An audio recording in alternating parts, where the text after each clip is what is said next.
Bienvenidos a Empresario Implacable Podcast y hoy tengo un invitado muy interesante. Tenemos aquí a Marco Rojas, experto en Wealth Management. Ahora, te preguntarás, Víctor, ¿qué es eso del Wealth Management? ¿Será para mí? ¿Es solo para los ultra ricos?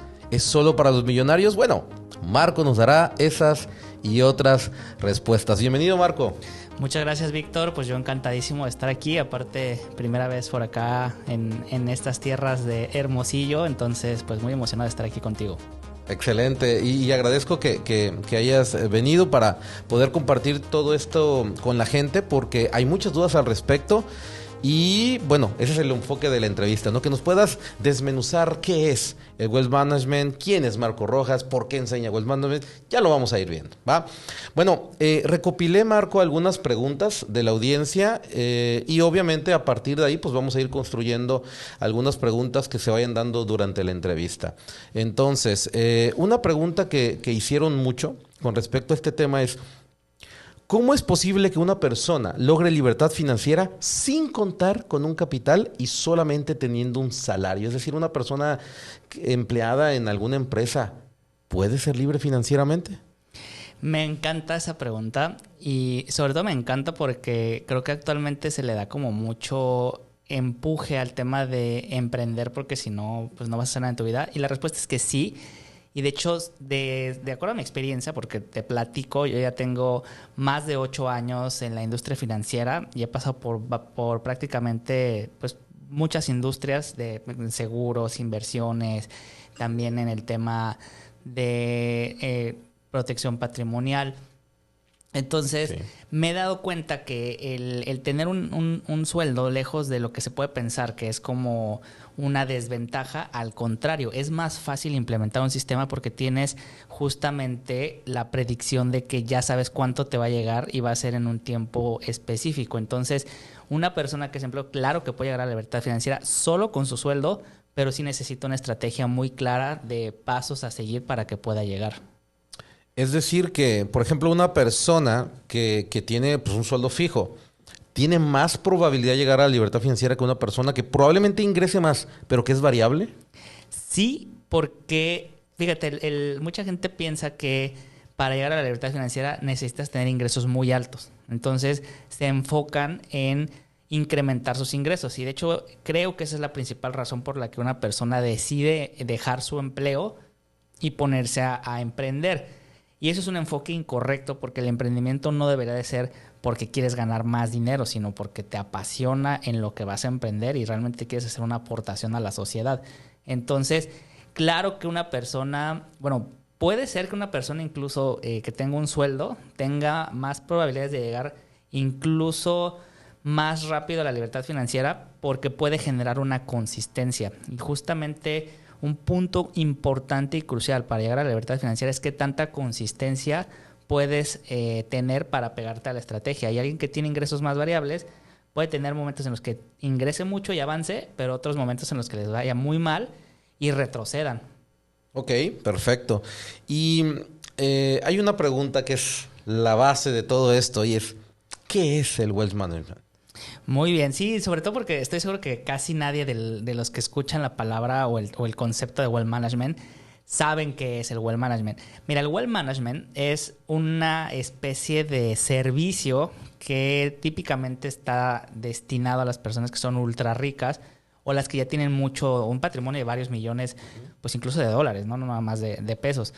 Entonces, es una serie de profesiones que se conjuntan como, por ejemplo, contador, fiscalista, asesor en estrategias de inversión, banqueros, notarios, abogados. Entonces, lo que haces es hacer una estrategia para que el dinero de la persona o en la mayoría de los casos de las familias se multiplique. También lo proteges. Una buena parte también ya cuando estás en esos niveles ocultas la riqueza, pues también por temas de protección. Y sobre todo cómo irlo pasando de generación en generación para que pues obviamente te conviertas en una dinastía y pues por eso vemos esas familias que son ultra ricas y que van pasando generación tras generación la riqueza. Ok, excelente. Y aquí viene la siguiente pregunta, que esta viene de mí. Básicamente, una vez que entendí lo que es el Wealth Management justamente contigo. Y es, el Wealth Management, si bien nació para proteger y multiplicar esas fortunas de los ultra ricos, ¿es posible aplicarlo para cualquier persona? Sí, de hecho, fíjate, yo cuando aprendí lo que era el Wealth Management me voló la cabeza porque dije, pues es como si justamente eso que tú te preguntas cuando ves a alguien en la tele que te dicen, este es el más rico de México o esta persona es el más rico del mundo, como que sí te llegas a preguntar, bueno, ¿qué tendrán esas personas de diferente a mí y por qué yo no puedo generar tanto? Y se puede llegar a pensar que incluso se nace con algo diferente. Y la realidad es que muchas de estas personas ya nacieron en una posición, digo, hay unos que sí fueron construyendo, pero también muchos nacieron, digamos, con una parte del camino recorrido.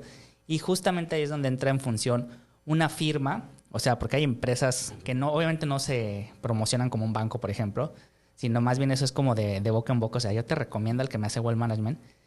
Pero algo que me volvió a la cabeza es que es posible. Yo me empecé a preguntar, oye, pero a ver, neta, eso solamente lo puede tener acceso a una persona que tenga mucho dinero. Y me di cuenta que no. O sea, realmente, ¿por qué está destinado a los ultrarricos? Porque precisamente, o más que nada es por un tema de costos.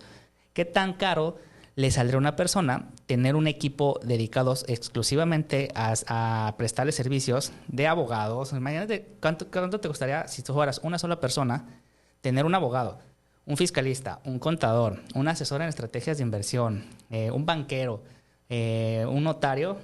Es muy caro. Entonces, pues por eso, si yo tengo millones de dólares, pues me puedo dar el lujo de tener eso exclusivamente para mí. ¿Cuál es la manera en la que se puede aprovechar para cualquier persona? Bueno, primero, un sistema que te permita bajar esas estrategias a tus finanzas personales. Y la otra es justamente haciendo comunidad. Es decir, si en lugar de que solo sea una persona la que paga por todos estos servicios, se puede construir un ecosistema de estos servicios y productos y que muchas personas puedan acceder a este ecosistema. Perfecto. Y eso da pie a mi siguiente pregunta. Y es, ok, ¿ese ecosistema existe?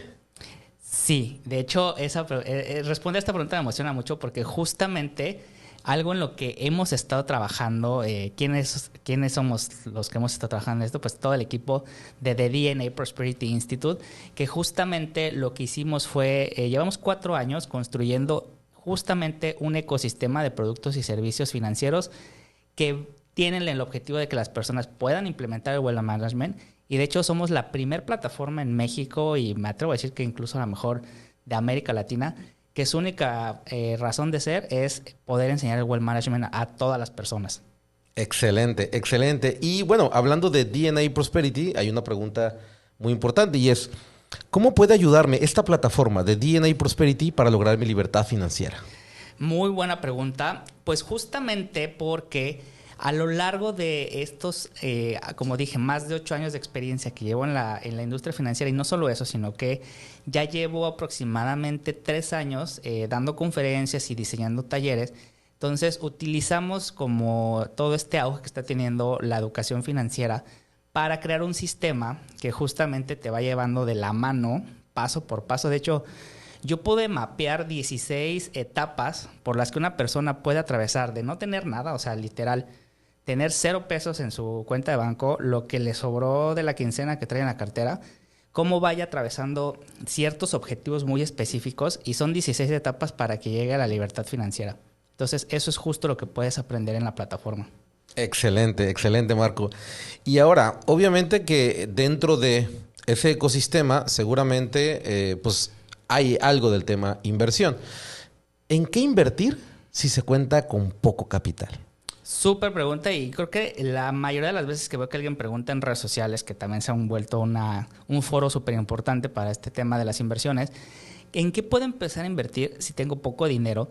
Y justamente yo en este sentido creo que sí me desmarco un poquito de lo que normalmente se comenta, porque pues una persona te puede decir, pues empieza, digamos, con un grado de complejidad, pues empieza en renta fija. Entonces, ahí podríamos hablar, por ejemplo, de los CETES, que es, de hecho, la única herramienta de inversión que tú puedes decir a una persona, pues invierte, porque ahí el riesgo es prácticamente nulo. Pero yo soy de la idea de que primero acumules un capital para invertir y después ya te conviertes en un inversionista, porque he visto gente que tiene portafolios, y digo, no es por demeritar el esfuerzo, es un esfuerzo grande, Pero hay portafolios de 5 o 10 mil pesos con muchas opciones de inversión y eso realmente no genera ningún propósito ni ningún objetivo. Entonces, yo diría, puedes utilizar diferentes herramientas. Digo, obviamente cada perfil es diferente, pero yo primero paso por una etapa de acumulación y ya después nos vamos a invertir. Perfecto, excelente. Y con respecto a las inversiones, ¿no? Y el tema de renta fija, variable, ahorita vamos a entrar a detalle a ese tema. Se dice que hay una regla, ¿no? A mayor riesgo, mayores rendimientos. ¿Qué opinas de eso? Sí, es una pregunta muy común y no necesariamente, o sea, sí hay una relación en que, y no es que sea una regla de que si yo quiero más rendimientos tengo que tomar más riesgos, sino más bien es al revés. Tú como inversionista deberías esperar tener un rendimiento más grande si vas a arriesgar tu capital en una inversión, en una empresa que no tienes una certeza de que te vaya a regresar ese capital y hacer ganar dinero. Entonces, por eso dicen que a mayor riesgo, mayor rendimiento. Pero eso no necesariamente tiene que ser así. De hecho, el riesgo en las inversiones va más de la mano de la falta de conocimiento sobre las inversiones o sobre el modelo de inversión que por el propio instrumento. ¿A qué me refiero con eso? Para la mayoría de las personas, y de hecho alguien que haga un cuestionario de perfilamiento estándar, invertir en una acción en la bolsa de valores sería de alto riesgo. Para mí, que tengo más experiencia, y para todas las personas que aprendieran lo mismo, que no es nada del otro mundo, ya sería un riesgo medio. ¿Por qué? Porque entiendes qué implicaciones tiene invertir y aparte sabes a cuánto tiempo tienes que invertir. Entonces, el conocer sobre inversiones disminuye sustancialmente el riesgo. Yo te puedo decir que alguien que no confía en el sistema financiero, que son de las personas que no tienen cuenta de banco, si tú les dices, oye, invierte tu dinero en CETES directo, que como dije es una inversión que prácticamente tiene cero riesgo, entonces pues compran terrenos o compran, si acaso, oro, porque es lo que pueden ver. O sea, son de las personas que dicen, yo prefiero tener mi dinero aquí en la bolsa donde yo lo puedo ver. Entonces, por eso el riesgo puede llegar a ser muy relativo y insisto, tiene más que ver con tu desconocimiento del cómo funcionan las inversiones. Entonces, para alguien invertir en CETES puede ser de alto riesgo porque no confía en el banco, y si lo vamos escalando, pues para alguien podría ser de alto riesgo invertir en una acción o en un ETF, así como para alguien podría ser de súper alto riesgo invertir en criptomonedas, y hay gente que invierte en criptomonedas el 100% de su dinero. Totalmente. De hecho, no recuerdo bien de quién lo aprendí. Sin embargo, en algún momento leí que la inversión es riesgosa si el inversionista es riesgoso. Es decir, si tú no sabes en qué te estás metiendo, aunque aparentemente sea una inversión sin riesgo, tú la conviertes en de alto riesgo, justamente, ¿no? Por no estar bien informado. Ahora, hablando de eso, de riesgos, ¿cómo identificar si un instrumento de inversión o una empresa que te ofrece invertir es o no es un fraude? Muy buena pregunta también, y creo que también de ahí viene uno de los principales miedos de las personas a invertir. Oye, no quiero que me roben el dinero. Aquí sí voy a ser muy tajante. Hay un rango, digamos, de que tú puedes esperar que sean rendimientos, digamos, reales, que son sostenibles, y hay otros que de plano son, o sea, completamente irreales.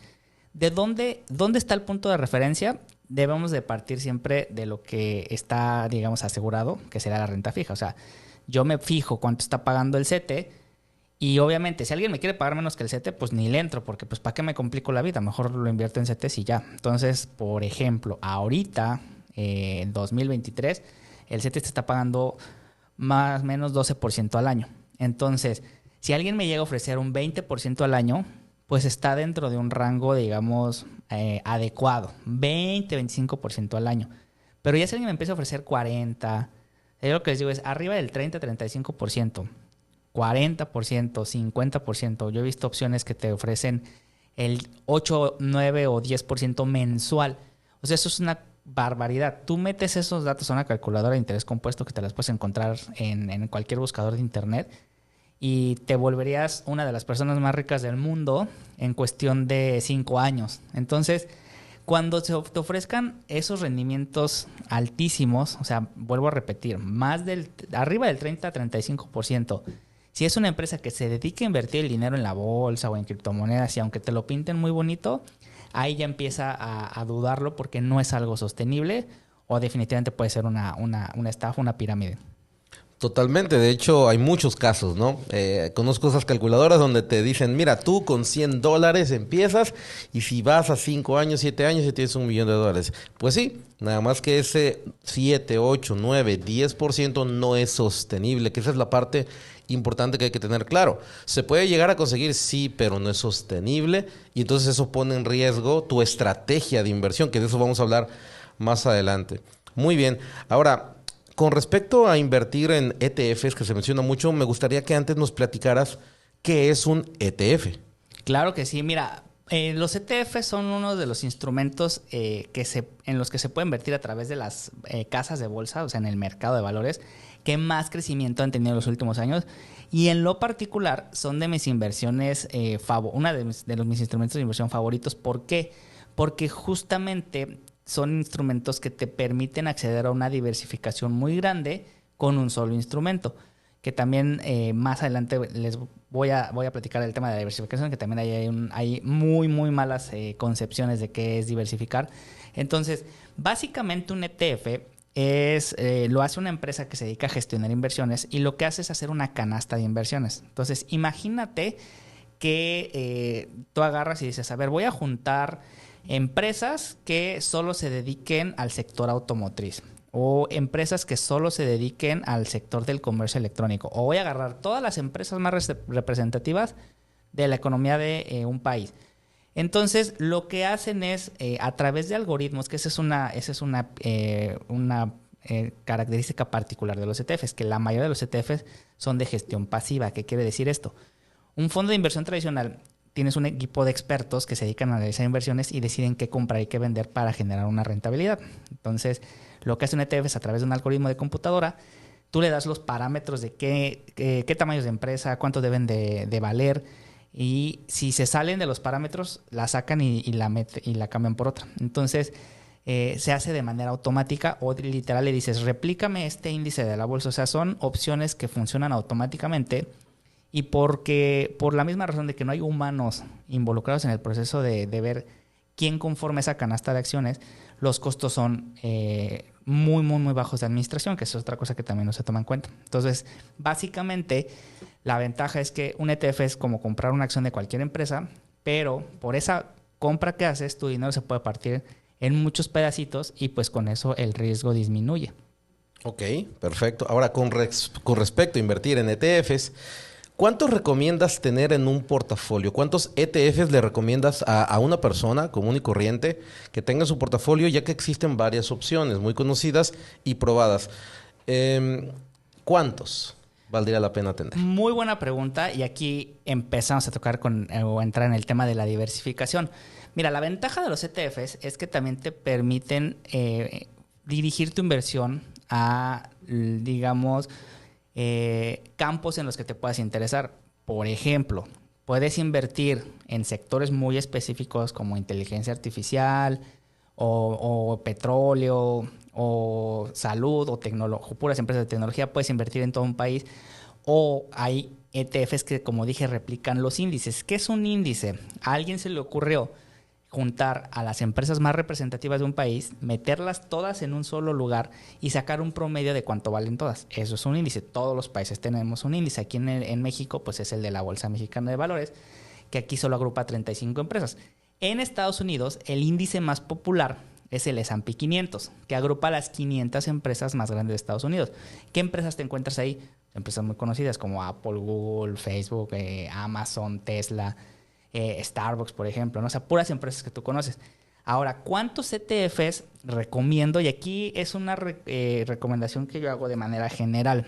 De cuántos activos debes de tener en tu portafolio y cuántos de cada uno.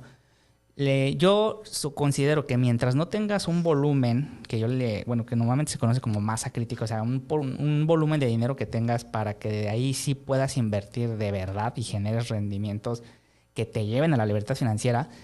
Específicamente ETFs, yo no recomendaría tener más de 2 ETFs cuando vas empezando. ¿Por qué? Porque entonces no haces lo que se denomina músculo financiero. Entonces, si tu capacidad para invertir es pequeña y la distribuyes en 10, 15 diferentes activos, que es algo que he visto, no te sirve de nada porque no haces el efecto compuesto. O sea, no generas lo que se llama crecimiento exponencial. Entonces, tú puedes destinar tu dinero a un solo ETF, o sea, literal, cuando vas empezando, a un solo ETF, y hasta que no llegues a cierta cantidad, no te sirve de nada andarlo moviendo para allá. Entonces, yo recomendaría máximo 2 ETFs. Ahora, ¿qué ETFs puedo incluir? Yo me iría a las opciones seguras, como dije, las que repliquen índices como el S&P 500 o el Nasdaq, que son como las... De hecho, son los estándares de inversión en Estados Unidos. Ok, ahora mencionabas el tema de músculo financiero, el tema de cierto volumen.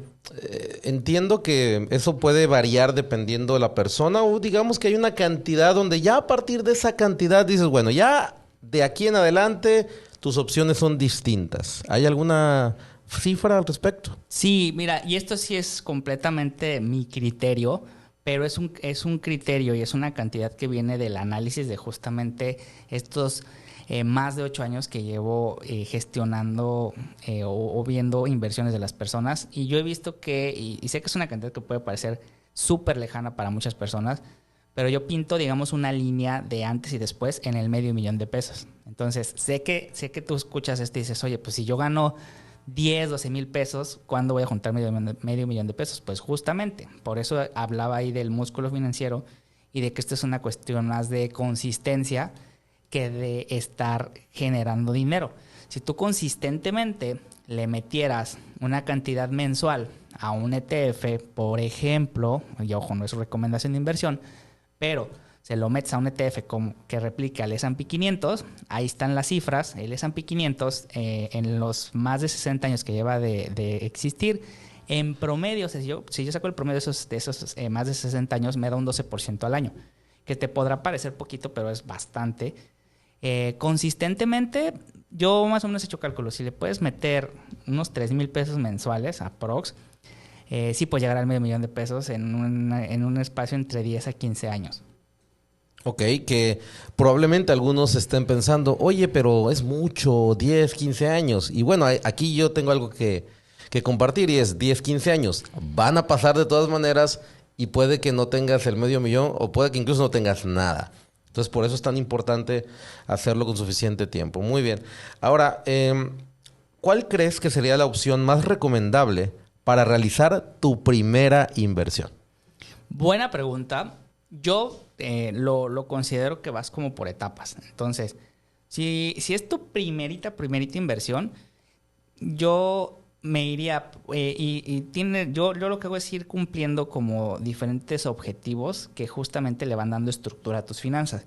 Y me he encontrado personas que ya tienen portafolios de 1, 2, incluso hasta 5 millones de pesos, porque pues a mí ahora en la plataforma pues me toca convivir con perfiles que ganan poquito, que ganan mucho, que ya tienen un poquito ahorrado, que como te dije ya tienen varios millones y no tienen algo que es súper, súper básico, que es su fondo de emergencias y su fondo para si se llegan a quedar sin trabajo o si tienen una eventualidad muy grande. Entonces, mi recomendación sería, antes de empezar a invertir, primero tienes que constituir esos 2 fondos porque son de vital importancia. Entonces, ¿en dónde los puedes empezar a juntar? Pues en renta fija. Entonces, podrías usar cualquiera de los instrumentos de CETES directo, alguna SOFIPO o algún pagaré bancario. O sea, lo recomendable para mí es empezar con renta fija y ahí ya estás invirtiendo porque ya estás generando rendimientos. Entonces, cuando ya pases esa etapa, entonces ahora sí te puedes brincar, por ejemplo, a los ETFs. Entonces, vamos viendo, haciéndolo escalable y por niveles. Ok, perfecto. Ahora, mencionabas, bueno, el tema de la cifra, $500,000. Ahora, ¿la edad es un factor para la estrategia? Es decir, ¿es la misma estrategia para todos? ¿O dependiendo de la edad cambia la estrategia? Porque te comento el porqué de la pregunta. Las personas nos preguntaron, oye, de acuerdo a la edad, ¿en qué tipo de activos conviene invertir? Entonces, ¿la edad es un factor para que la estrategia sea distinta? Pues no. O sea, yo, como dije, yo ya mapeé 16 etapas en las que una persona, si la sigue, puede llegar a la libertad financiera. Lo que sí puede cambiar o debe cambiar es la implementación. Y con la implementación va de la mano del nivel de esfuerzo. Si alguien empezara a querer pasar por estas 16 etapas a los 20 años, el esfuerzo que le tiene que dedicar es casi minúsculo, o sea, con un pequeño porcentaje. Una persona que ya esté en sus 50, 60 años lo puede hacer, pero le va a demandar más esfuerzo. Ahora, para una persona de esa edad, probablemente ahí sí ya sea necesario generar más ingresos, pero en sí la estrategia es la misma. Ahora, claro que una persona que está joven se puede tomar mayores libertades para tomar más riesgos. Es decir, sí hay opciones que tienen un riesgo naturalmente mayor. Por ejemplo, invertir en un emprendimiento. Imagínate que te agarran y que esto pasa mucho, ¿no? ¿Quiénes son los primeros a los que les piden dinero los emprendedores? Pues a la familia y a los amigos. Entonces imagínate que te llega un sobrino y te dice, oye, quiero poner un negocio, préstame 100,000 pesos.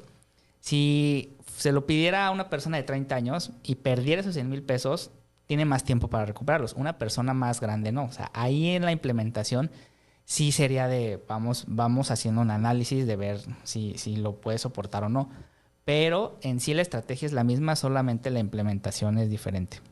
Ok, perfecto. Entonces, dentro de la plataforma, las personas pueden definir mejor ese criterio de qué ruta seguir. No solamente conocer de inversiones, sino pueden tener claridad de qué ruta seguir. Sí, justamente la plataforma son diferentes cursos y de diferentes mentores. Y de hecho nosotros adoptamos una metodología que también nos separa mucho de lo que ahorita normalmente se enseña en la industria de la educación financiera. ¿A qué me refiero con esto? Para mí hay dos partes fundamentales para que una persona pueda llegar a la libertad financiera, que yo le llamo que es el ADN de la libertad financiera. Una parte es el desarrollo de tal cual de la educación financiera, digamos, práctica, aprender a llevar presupuestos, tener una estrategia, tener objetivos de inversión, que eso es súper básico y esa es la fuente de que la mayoría de las personas no tengan resultados o fracasen en las inversiones porque no invierten basados en objetivos, que por el contrario es uno de los pilares del wealth management, inversión por objetivos. Es una de las estrategias principales y por eso funciona tan bien. Entonces, todo eso, aprender sobre inversiones, sobre modelos de inversión, eso es una parte de la moneda. La otra parte, que sí sería como un yin yang, es el desarrollo personal. ¿Por qué? Porque algo que sí es cierto es que los millonarios o las personas que son ultra ricas sí tienen otra mentalidad, tienen otras creencias que no son limitantes por el entorno en el que a lo mejor crecieron o se desenvuelven. Entonces, yo, por ejemplo, empecé a desarrollarme en esa parte del conocimiento técnico de las finanzas, aprender a invertir, aprender de impuestos, aprender de fideicomisos, de estrategias fiscales de impuestos, pero me faltaba la parte de desarrollo personal, porque llegas a tener, o sea, las limitantes más grandes que puede tener una persona pues, son las mentales. Y ya después cuando conozco a mi socia y esposa, que es mi socia en la plataforma, ella tuvo el desarrollo, pero en la otra parte. Se había desarrollado más en la parte de liderazgo, en la parte de romper las creencias, desarrolló la habilidad de vender. Y entonces cuando nos juntamos, pues nos dimos cuenta que teníamos, como dije, dos partes de una moneda y cuando las juntamos, pues ahí fue cuando tuvimos un desarrollo importante. Entonces, ese mismo proceso es el que estamos emulando en la plataforma y ya tenemos muy bien trazada la ruta que tiene que seguir la persona para irse desarrollando en los dos ámbitos. Excelente. Y de hecho creo que es la primera vez que veo que se integra dentro de cualquier tipo de educación de negocios, de finanzas o de inversiones, la parte del desarrollo personal, que para mí es piedra angular del éxito en cualquier área en la vida. Una pregunta muy común que hacen las personas es, oye, ¿cómo distribuyo el riesgo en el portafolio? ¿Qué tipo de distribución es la más recomendable? Muy buena pregunta y aquí también de nueva cuenta vuelvo a diferir de lo que podríamos decir que es como la distribución del libro de texto y la que normalmente te haría alguien incluso que es un asesor en estrategias de inversión. Mira, la distribución digamos como más aceptada para digamos un perfil genérico que si bien es cierto, cada caso es particular y se debe de analizar, o sea, no es muy bueno decir, mira, hagan esto en general, pero una distribución que te digo es como del libro de texto es 60% bajo riesgo, 40% riesgo medio y solamente 10% riesgo alto. Pero vuelvo a insistir, todo lo que yo he implementado es basado en lo que yo he visto como asesor en diferentes ramos e industrias que he visto que ha funcionado en el largo plazo. Entonces, para mí, debes hacerlo evolutivo e incremental. ¿A qué me refiero? Si tú agarras y ves, y esa distribución te la puedes encontrar en varios libros, te digo, es una distribución del libro de texto. Entonces, imagínate que tú lograste juntar 10,000 pesos y los vas a distribuir. Entonces vas a decir, oye, voy a meterle 60% a riesgo bajo. Bueno, lo voy a distribuir entre CETES y SOFIPOS, que son más o menos por ahí. Luego 40% los voy a mandar, o sea, te mandas 600 pesos a, 6,000 pesos a CETES, mandas 4,000 pesos. Ok, ya vi que los ETFs son de riesgo medio, lo voy a mandar a ETFs y lo partes en 5 ETFs, ¿no? Porque pues por ahí te pusiste a investigar, te pusiste creativo. Y 10% dices, lo tengo que mandar a riesgo alto. A ver, ¿en dónde lo mando? ¿En dónde lo mando? Pues lo único para lo que me alcanza es para mandarlo a criptomonedas. Y lo mandas a criptomonedas y ya con eso piensas que hiciste una buena distribución del riesgo porque seguiste lo que dice la regla. Y volvemos a decir, eso no te sirve de nada. Imagínate que tu riesgo alto, que es lo que mandaste a criptomonedas, te dé el 100% de ganancias. O sea, esos 10,000 los hiciste 20,000. ¿De qué le sirven esos 10,000 pesos a la persona? De nada. O sea, realmente no lo llevaron al siguiente nivel.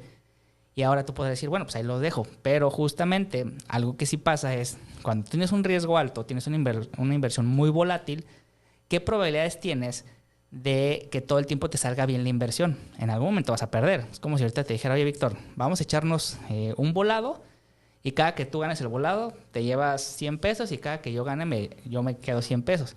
Por pura probabilidad estadística no puedes sacar todos los tiros bien. Entonces, de hecho, las probabilidades sería que vas a perder más tú que yo. Porque si no, pues los casinos no serían negocio. Entonces, en lugar de seguir esa distribución cuando tengo poco capital, por eso de ahí el tema de los 500,000 pesos.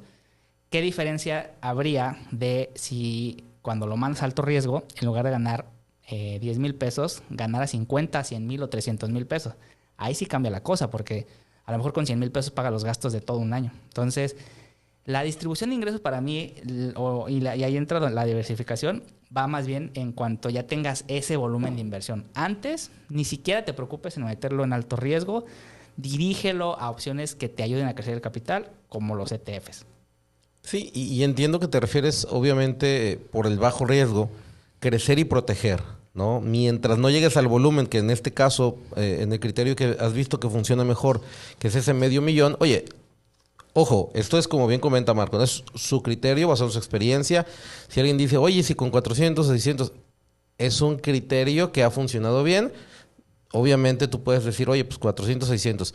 Básicamente es, basado en su experiencia, es lo que él ha visto que mejor funciona, ¿no? Es bien importante eso. Entonces, antes de los 500, pues no te estreses. Ve a bajo riesgo. Cuando llegas a los 500, entonces empieza a ver el medio riesgo y el alto riesgo. Ok, perfecto. Gracias, Marco. Y bueno, ¿qué pasa si yo tengo un crédito de auto?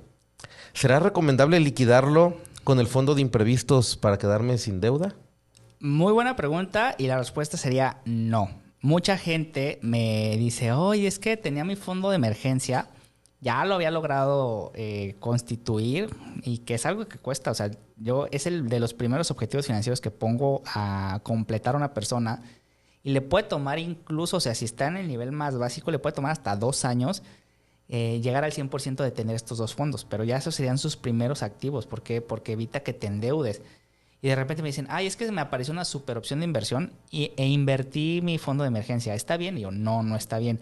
Pagar, por ejemplo, o sea, se pudiera pensar de, oye, pues es que la persona ya no tiene deudas, entonces con eso puede volver a invertir. Pero quedas desprotegido. Imagínate que, y digo, como asesor de seguros, me tocó ver un montón de casos, tanto de clientes como de clientes de colegas, que literal les tocó así, parece que la vida y el universo se ensañó con ellos. Entonces, imagínate que pagas la deuda con tu fondo de emergencia y al mes te pasa algo. Entonces, ¿qué vas a hacer? Te vas a volver a endeudar porque no tienes de dónde salir de esas emergencias. Entonces, no es para nada recomendable. El fondo de emergencias es intocable.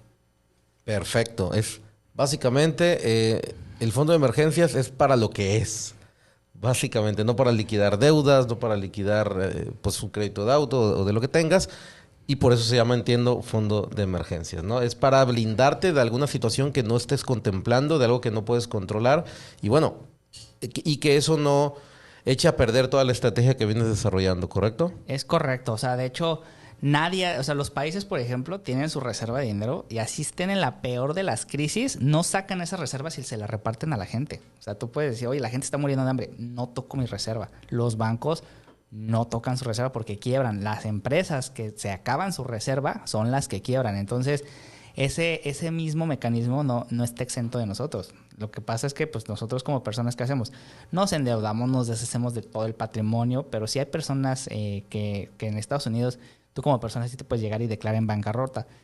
Hay muchas personas que se declaran en bancarrota. De hecho, por ahí había una estadística que creo que más o menos como 2,000 personas cada año caen en bancarrota por gastos hospitalarios que no pudieron pagar. Y justo por no tener el fondo justamente porque no tienen un fondo de emergencia. Perfecto, muy bien. Fíjate, hay muchas preguntas interesantes que nos mandó la audiencia y tiene que ver con un instrumento de inversión que por lo menos en México es todavía poco conocido, ¿no? Las famosísimas fibras. Por aquí nos preguntaban si la inversión en fibras es recomendable para personas pensionadas que rebasan los 65 años. Antes de eso, me gustaría que me platicaras un poquito para que la gente conozca qué son las fibras. Claro. Mira, justamente las fibras son, no vayan a creer que la fibra con la que tallan el traste, son un instrumento que es relativamente joven en México. Es un modelo que tiene aproximadamente pasadito los 10 años, 11 años de existir. Y es un modelo que se trae de Estados Unidos. La mayor parte de las cosas que tenemos aquí en México son traídas o emuladas de otro país, que no tiene nada de malo, al contrario, porque pues, nos traemos cosas que funcionan. En Estados Unidos se llaman los famosos REITs, que es exactamente lo mismo. ¿Qué significa fibras? Es un fideicomiso de inversión en bienes raíces. Entonces, lo que hacen estas empresas es meten muchas propiedades que ellos compran y las meten a un fideicomiso. ¿Qué es un fideicomiso? Bueno, es un contrato en el que se blinda un bien para un fin en específico. Entonces, el fideicomiso te obliga a seguir reglas porque si no, pues te metes en problemas. Entonces, las fibras cotizan en la bolsa justamente porque están vinculadas a ese fideicomiso. ¿Qué dice ese fideicomiso?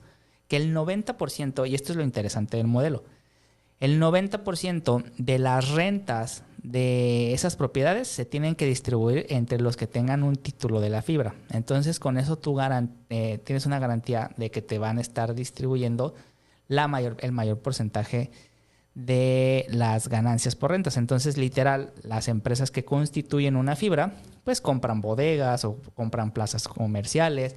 Hay otras que compran hoteles, las rentan y distribuyen las rentas. Entonces, uno puede acceder a ese mercado a través del mercado de valores, comprando títulos que aparte son súper accesibles. Digo, hay fibras que han llegado a costar hasta 7, 8 pesos. Excelente, excelente. Y con respecto a la pregunta original, si una persona tiene o rebasa los 65 años, ¿vale la pena invertir en fibras? Sí, porque, y digo, esto no son palabras mías, son palabras podemos decir que es el mayor experto en el instrumento que tenemos en México, que se llama Luis Ortiz de Montellano, que de hecho tiene un libro que recomiendo mucho leer si les interesa el tema de las fibras, que se llama Cómo vivir de las fibras. Y él ya lo tiene bien medido porque aparte él ya lo hizo, o lo está haciendo. Ella lleva invirtiendo en fibras desde prácticamente que empezó el modelo en México. Y él nos ha comentado que, y ojo, esto vuelvo a decir, no es recomendación de inversión, pero es basado en la experiencia, que si tú, por ejemplo, le metes 2,000 pesos mensuales a un portafolio de fibras, que vuelvo a insistir, no tienes que tener todas las fibras. Tienes un portafolio de máximo 3 fibras de las que te gusten. Obviamente tienes que hacer una investigación. Siempre antes de invertir hay que hacer una investigación. En 8 años tú puedes esperar que el portafolio te genere de ingreso pasivo, o sea, esas rentas que te van a estar distribuyendo las fibras, en 8 años te da la misma cantidad que tú le metiste mensualmente. O sea, ¿cómo funciona esto? Yo le empiezo a meter consistentemente a esas 3 fibras mis 2,000 pesos mensuales y en 8 años yo puedo esperar que sin que yo ya le metan ni un peso, ese portafolio me dé 2,000 pesos de manera pasiva, pues prácticamente de manera indefinida, porque pues mientras la fibra esté funcionando, pues me va a seguir pagando las rentas. Entonces, no se me haría, o sea, alguien concretamente de más de 60 años, pues tendrías que evaluar, porque si empiezas ese proyecto de fibras, lo ideal es que lo lleves a término, o sea, que sí consistentemente inviertas los 8 años. En cuanto al riesgo, pues es un riesgo moderado, porque las fibras sí se aprecian, o sea, se aprecia el valor de tu título y constantemente te están pagando los repartos de las rentas, que por lo general te los pagan cada 3 meses. Entonces, sería una opción recomendable, pero siempre y cuando la persona esté dispuesta o esté consciente de que es un proyecto de 8 años. Entonces, para alguien podría decir, pues mira, yo tengo 60 años, me siento muy bien, o sea, me siento como alguien de 40, pues a mis 68 años se me hace viable recibir ese ingreso pasivo. Habrá alguien que diga, no, ¿sabes qué? Para mí es mucho tiempo, entonces yo lo descartaría. Entonces, básicamente sería más por el criterio de la persona, pero la encomienda ahí sería completar el proyecto de inversión. O sea, si estar consciente de que si me meto a fibras, sé que tengo que invertir por lo menos 8 años para esperar un resultado predecible. Exacto. Entonces, por ejemplo, una persona que quiera asegurarse una pensión, por decirlo de alguna manera, vamos a suponer que alguien quiere pensionarse con 20,000 pesos.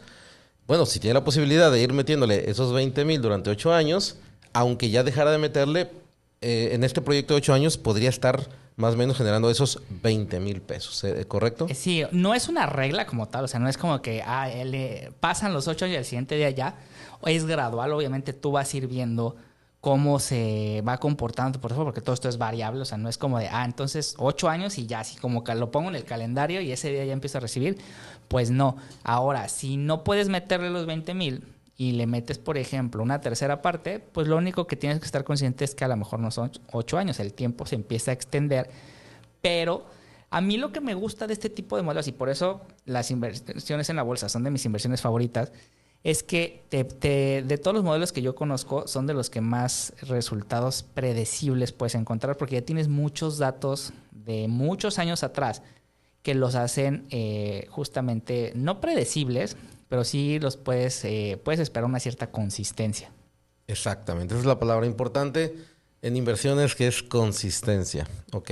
Y como dices, hay algunos instrumentos que requieren que tengas claro el horizonte, ¿no? Como lo comentabas, las fibras, oye, pues ten claro que si te vas a meter y no quieres o no quieres estar 8 años metiéndole, probablemente no te convenga ese instrumento. ¿Sería eso?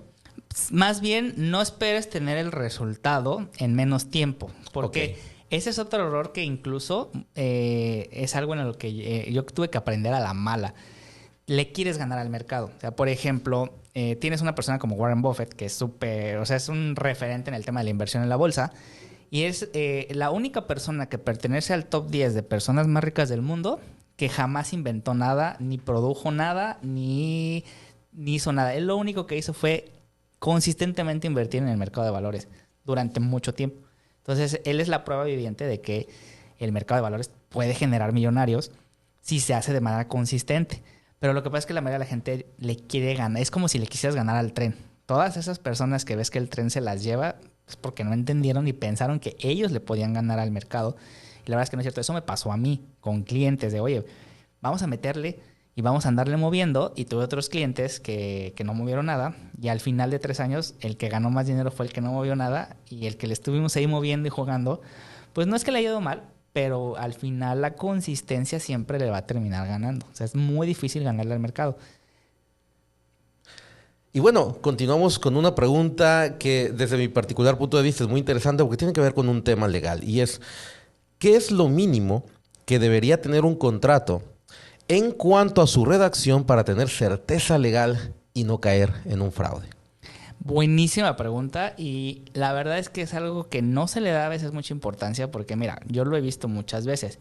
Cuando una persona se emociona, ya la convencieron de invertir, o sea, ya el vendedor hizo su chamba, que si es un buen vendedor, pues te vende lo que sea. Ya ni siquiera le toman atención. Eso es como de, sí, ya, yo ya confío. El vendedor hizo tan bien su trabajo que ya generó un vínculo de confianza y la persona ya firma casi a ojos cerrados. Por favor, esto es algo que nunca hagan. Y aquí voy a hacer una división muy clara. Todo lo que sea inversiones en el sistema financiero mexicano que estén reguladas y supervisadas principalmente por la Comisión Nacional Bancaria y de Valores, ahí sí no tienen mucho que ponerle como pero. O sea, si tú te registras en la plataforma de CETES Directo, vas a firmar un contrato, no tienes ningún problema, lo puedes descargar, lo puedes leer, pero la verdad es que son contratos que están regulados. Lo mismo si te registras en una casa de bolsa, ejemplo, GBM o la de Actinver, que se llama Bursanet. ¿Qué tipo de contrato firmas ahí? Firmas un contrato de intermediación bursátil. ¿Qué quiere decir? Se escucha muy rimbombante. Bueno, si tú lees todo el mamotreto, te vas a encontrar muchas cosas que no entiendes, pero al final tú le estás dando autorización a la casa de bolsa para que funja como un intermediario y puedas comprar directo en el mercado de valores. Igual, en una SOFIPO firmas un contrato. Todos esos prácticamente sí los puedes firmar a ciegas porque están regulados y no hay un tema ahí de qué preocuparse. Pero algo que se da mucho ahorita es, inviertes, por ejemplo, en un pool de rentas, que es muchas personas se juntan, compran una propiedad, la empresa que te vende la inversión administra esa propiedad y ahí sí vas a firmar un contrato. O, por ejemplo, una empresa te dice, oye, dame tu dinero y en un año yo te doy el 30, 40, 50%. Ahí es cuando sí le tienes que poner atención en los contratos. Y en lo particular, yo he rechazado ofertas de inversión porque el contrato no tiene la estructura adecuada. Ahora, ¿qué puntos específicos debes observar en un contrato? ¿Con quién lo estás firmando? Siempre, siempre. Y ahora, aquí también hay otro tema importante que va de la mano, que es la transparencia. Si yo estoy firmando el contrato con una persona moral, o sea, con una empresa, ellos no deberían de tener problema en darme el acta constitutiva. Porque de repente dicen, no, es que es información confidencial. A ver, yo nomás necesito saber quiénes son los accionistas, porque si yo ya voy a firmar, o sea, si te voy a prestar mi dinero, sí es información confidencial. O sea, no es como que publiques tu acta constitutiva en el Facebook de la empresa y que todo el mundo la descargue. Pero si yo voy a invertir en tu empresa, sí tendría derecho a pedir mínimo el acta constitutiva. Y estos son requisitos que siempre pido yo. Acta constitutiva de la empresa y al menos que yo vea el objeto de la empresa, o sea, a qué se dedica la empresa, la identificación del representante legal, quiénes son los socios principales, la constancia de situación fiscal de la empresa y si se puede, que esto ya es como más una negociación, la opinión de cumplimiento de la empresa. O sea, para cerciorarme que no le debe dinero al SAT. Porque si le debe dinero al SAT, pues es como si llegara a tu familiar, que sabes que está en buró de crédito y le debe a toda la colonia y todavía te llega y te viene a pedir dinero prestado a ti, pues no le vas a prestar, ¿verdad? Entonces, ¿qué elementos en el contrato debo de observar? Uno, que esté bien identificado en el contrato y asentado, o sea, bien descrito, que yo le voy a prestar dinero a Inversiones Felices, ADCB, que el representante legal es Marco Rojas y yo tengo... No necesariamente, o sea, lo ideal es que tuvieras contacto directo con la persona, pero si no, pues que tengas acceso a su identificación, que esté bien identificada, o sea, que sepas el domicilio en el que está. Si no viene el domicilio en el contrato, ya desde ahí empezamos mal. El objeto del contrato es de las principales cosas, o sea, que esté bien claro para qué se va a hacer ese contrato. Es que voy a recibir yo, empresa, este dinero y lo voy a utilizar para esta cosa. Si en el contrato dice algo diferente a lo que te explicaron en la venta, no lo firmen. Entonces, objeto del contrato, súper importante y que estén bien claras las reglas del juego. Es decir, en las declaraciones del contrato, que esté bien identificado para qué le vas a prestar el dinero, cuándo inicia el contrato, cuándo termina, si va a haber un pago hasta el final del contrato o va a haber un pago a la mitad. O sea, vamos a suponer, yo te voy a pagar cada 3 meses. Tienen que estar incluso programadas las fechas en las que te van a depositar ese dinero, si te van a dar una tasa de interés o de rendimiento, o si te van a dar dividendos. O sea, debe estar muy bien especificado cómo vas a ganar dinero. Y entre más sustento legal tengas, porque hasta el final del contrato vienen todas las sustentaciones de en qué se están basando. Por ejemplo, si es un contrato de mutuo en el que tú le vas a prestar dinero a una empresa, lo que vas a ganar ahí son intereses. Muchas empresas que se dedican a captar dinero, que aparte deben de saber que las empresas no están facultadas para captar dinero masivamente. Entonces, si los ves anunciados en el Face y no están regulados, desde ahí también hay algo mal. Pero en resumen, lo que debe tener un contrato es bien identificado a quién le vas a prestar, en dónde está, quién es el representante legal, si es una persona moral, si es una persona física, pues sus generales, o sea, su INE, su constancia de situación fiscal. Y bien importante, el objeto del contrato. O sea, que no sea nada ambiguo para qué les vas a prestar el dinero y en qué lo van a utilizar. Perfecto. Eso es muy importante y como dices, no, al final no es como tal un consejo legal, simplemente consideraciones que basadas en tu experiencia has visto que tú mismo tomas en cuenta antes de invertir en algo y obviamente pues recomendamos siempre que ante cualquier duda adicional de lo que se acaba de compartir, bueno, pues te asesores con un abogado, ¿no? Es muy importante también saberlo, porque al final este es basado en la experiencia de Marco, y siempre será recomendable que se acerquen a un abogado, ¿verdad? Sí, por supuesto. Jamás firmen un contrato si no lo entendieron bien. O sea, puede haber un término legal que de repente ahí te cueste trabajo entender, pero hasta que no leas todo el contrato o se lo mandes revisar a un abogado, o sea, si un abogado te cobra $1,000 por revisar un contrato, págaselos. Esos $1,000 te pueden salvar de que pierdas 100, 50,000. O sea, he conocido personas que invierten $600,000 en una opción de inversión que ni contrato tenía y terminan perdiendo el dinero. Totalmente. Y es justamente lo que queremos evitar. Por último, una persona llega a su libertad financiera. Ves que hablabas de las etapas, ¿no? Hay toda una ruta, una serie de etapas. La persona llega a su libertad financiera. ¿Qué sigue? Excelente pregunta, porque también eso es como una incógnita. Y les digo que hay un chiste que dice que de repente alguien dejó entrar a los testigos de Jehová. Y que, bueno, obviamente es chistoso porque la mayoría de las personas, pues, bateamos la verdad, ¿no? A cualquier gente que llega a nuestra casa, ¿no? Independientemente. Pero el chiste es de, entran los testigos de Jehová y se sientan y, bueno, ahora sí platícanme. Y se quedan así como de, pues no sabemos porque nunca nos habían dejado entrar. Entonces, se ve de repente tan lejana la libertad financiera que de repente nos es difícil situarnos y decir, bueno, ya que llegué a esa etapa, porque como dije, es algo que se alcanza, ya que pasé por este proceso ahora que sigue, pues sigue consolidarte, porque les voy a platicar. Puedes llegar a la libertad financiera y puedes salirte de la libertad financiera y no necesariamente porque tomes malas decisiones o quedes en la quiebra. Yo, por ejemplo, yo ya había llegado a un punto en el que mis ingresos pasivos ya cubrían el 100% de mis gastos. ¿Y qué pasó o qué cambió en mi vida? Bueno, yo me aventé 2 bebés en 3 años. Entonces imaginarán que mis gastos se incrementaron de manera exponencial. Entonces, pues ahora, ¿qué tuve que hacer? Pues volver a repetir el proceso hasta que vuelva a llegar a ese punto. Entonces, es algo que te puede pasar. Entonces, una vez que llegas a tu libertad financiera, te debes de encargar de entrar ya en una etapa de consolidación de patrimonio y ahí se empiezan a utilizar otras estrategias. Pero lo que te debes de asegurar es que no vayas a bajarte de nivel, porque no es como que llegues a la libertad financiera y te den un certificado y digan, órale, ya de ahí no te bajas, pues no. Excelente.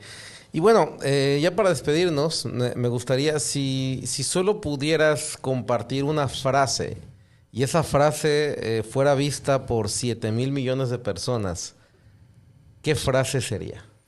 Pues eso está muy fácil porque es una frase con la que siempre cierro mis conferencias y es lo que he podido comprobar en estos más de 8 años que llevo en la industria financiera, y es que la ambición te puede llevar a la libertad financiera. De repente la ambición la podemos como asociar con algo malo, pero sí necesitas tener esa ambición para tomar la decisión de tener una estructura financiera, de aprender, de estarte capacitando todo el tiempo y sobre todo de invertir. O sea, necesitas ambición de querer llegar justamente a la libertad financiera.